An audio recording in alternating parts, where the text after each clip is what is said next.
Okay ဒီတစ်ခါမျှဝေရှင်တာကတော့ဒီလိုပေါ့ပဲเนาะ always thinking always ပေါ့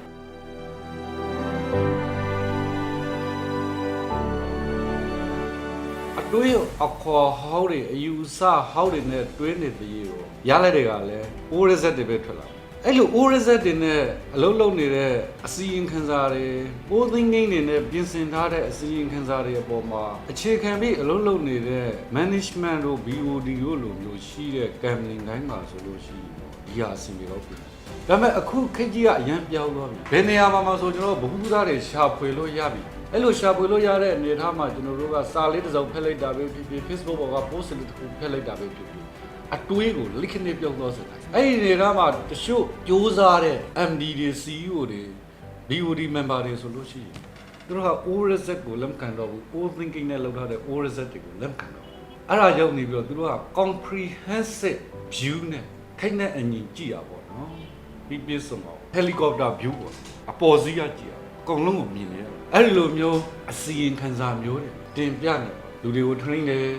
သင်တန်းတွေပေးတယ်ကိုယ်တိုင်လေးလက်တက်တယ်ဘာလို့ဆိုသူနဲ့ကိုယ်နဲ့နားလည်နေမှာကျွန်တော် accounting ကိုဒီတိုင်းကြည့်ရင် accounting လို့ပဲပြောတယ်နော်ဒါတော့မှ accounting လို့ပြောတယ်မြန်မာနိုင်ငံမှာမြန်မာလိုဘာသာမပြန်နေတဲ့လူတွေအများကြီးပဲ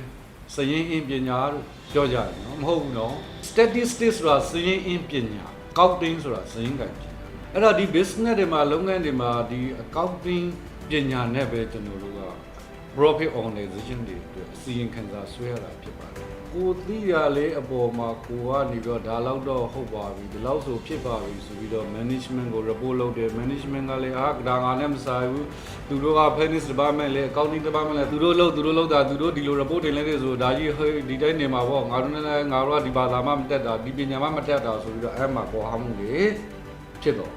အမှန်တော့ accounting ဆိုတာ language or business လုပ်ငန်းရဲ့ဖြစ်ပေါ်ပြောင်းလဲတိုးတက်နေမှုတွေကိုနားလေအောင်ဖော်ပြတာကအဲ့ဒါစင်းကြိုင်ဘန်ဒါရေးဆိုတာကဟိုးအပေါ်ကကြည့်တဲ့ helicopter view နဲ့ကြည့်အဲ့ဒီစင်းကြိုင်လုပ်ငန်းပြီးရင်ထွက်ရှိလာတယ်ဘန်ဒါရေးဆိုင်ရာအစီရင်ခံစာတွေကို helicopter view နဲ့ကြည့်ပြီးတော့ analyst လုပ်ရင်လုပ်မယ် business balance ဆွဲဖို့လုပ်ဖို့လိုတဲ့ဆိုတာမျိုးဖြစ်စီဖြစ်မယ်အစခက်သိမ့်ပေါ့ဗျာနော်ဒါမျိုးကိုကျွန်တော်တို့ကရှင်းရှင်းလင်းလင်းသိဖို့လိုတယ်တချို့ကိစ္စတွေမှာကျွန်တော်တို့က